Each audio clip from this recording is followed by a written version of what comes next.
Welcome to BaseballGuys.com. I'm your host, Ray Flowers. Bad news in Dodger Town. Russell Martin, who's already been placed on the disabled list with a labral tear in his hip, well, now there's word out of Dodger land that he might require surgery. If he does have surgery, he will be out for the season. Again, this is not a certainty at this point, but it looks like the Dodgers are leaning toward operating on the hip of Russell Martin. This obviously throws people into a tizzy. If you're in an NL league, you're in big trouble at the catcher's position. If you're in a mixed league, you might look at guys like Aaron Sebia, who was recently called up because of the injury to John Buck. You might look at a Chris Snyder type who's recently traded to the Pirates. You might even have to go down and look at a guy like Ryan Hannigan that might be able to help you out in the batting average category. Catchers are pretty thin in those leagues with two catchers per team, and it looks like the Dodgers are going to be without their number one guy potentially for the rest of the season.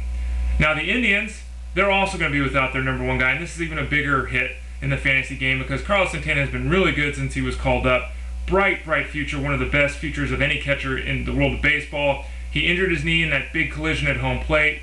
Looks like he's going to have surgery now and miss anywhere from 4 to 6 months because of the injury. There's a great expectation that he'll return at full strength. Not an issue long term with him. There is some question about whether he will be at full strength by the time spring training starts next year.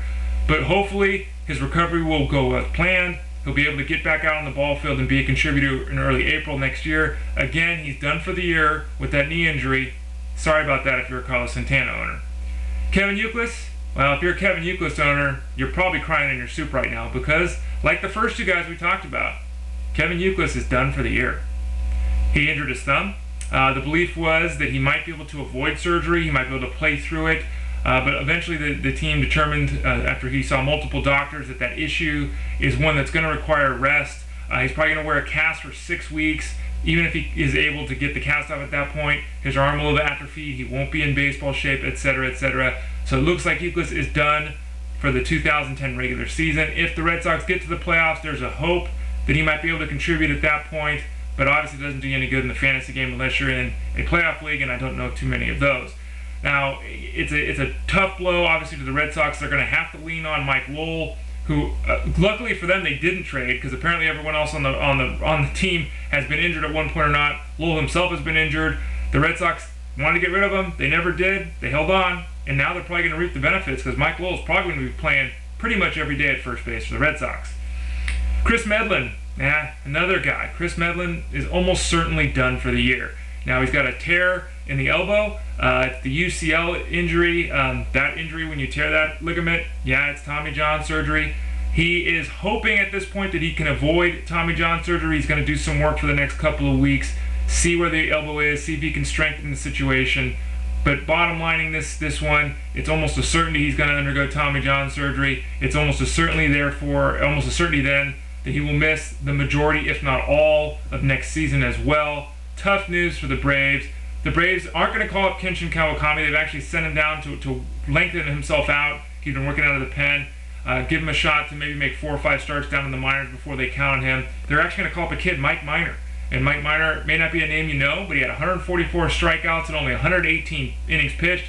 His ERA was under 3.5. His whip was under 1.2. He's pitching very well. He's going to be the guy the Braves turn to in that rotation, not Kenshin Kawakami. Matt Capps, Bobby Jenks, Jose Valverde. What do those 3 guys got in common? Well, they're all closers. And they all also blew games on Thursday afternoon. And this is what happens with closers. Capps has been used heavily since he went to Minnesota. He blew the effort today. He's still got to be favored to pick up the saves in the 9th inning for the Twins. John Roush is the setup man. Roush has had some injuries of his own with his foot. He's okay. He might get a shot or two here, but unless Capps really implodes, it looks like he's going to be the guy in the 9th inning for the Twins. Now for Bobby Jenks owners, this is getting a little dicey. He's 23 for 26 in saves, which is a very good conversion ratio. However, his whip is over 1.4, his ERA is above 5, and when Jenks blows games, he blows them in a catastrophic fashion. So he's usually pretty decent when he's going well, but when he's bad, it's a disaster. The White Sox have 2 arms, J.J. Putz and Matt Thornton, who have been better than Jenks all season long. In fact, Putz and Thornton are 2 of the best relievers in baseball if you look at their total pitching line. Will the White Sox make the change? They're probably a better team with those guys in the 7th, 8th, and 9th inning. But if Jenks continues to have struggles and continues to test the patience of the White Sox front office, it might be it for Bobby Jenks in the 9th inning role. We'll have to wait and see. Now, Jose Valverde is a very interesting case. He started out extremely hot on the year, was terrific early on, setting all kinds of records. He has given up at least a run in each of his last 4 appearances. His ERA is up to 2.8, which tells you how good he was to start the year despite being bombed lately. His ERA is still below 3. He's been dealing with some flu issues. Maybe that's the case. Maybe it's just a natural correction because he was holding batters to under a 150 batting average, and that just doesn't happen very often. Continue to have faith in Valverde because he should be okay. You might want to bench him, hold him out for a week or so until he gets things back and going right, but don't give up on him.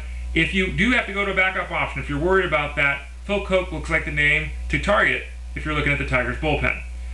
Jason Bay, he's out with a concussion. He's not close to returning. Now, there's not a lot of new news here other than he's still not coming back at any point definitively. There's been some slight progress, but not near enough to get him back on the ball field. The Mets are going to play it safe. Obviously, head injuries have really grown in importance in terms of how people view them the last couple of seasons. Jason Bay, not going to be back anytime soon. The Mets are going to have to continue to weather the storm without him. And then finally, a former Met, a guy who has had health problems all of his own, Carlos Delgado. The hip is a big issue. He had surgery on it, was limping a lot. No team took a chance on him. Now teams, since we're past the trade deadline and into the waiver deadline period, there's some interest in Carlos Delgado's outlook. There's some interest in his ability to come off the bench and potentially help teams. There's teams like the White Sox been in the mix, potentially the Rockies, a bunch of other teams actually interested in taking a look at Carlos Delgado, who might just find himself coming off the bench to help a team down the stretch in the 2010 season. I'm Ray Flowers, BaseballGuys.com. Don't forget to visit me at twitter.com/BaseballGuys, where I keep you updated 24 hours a day on the world of baseball.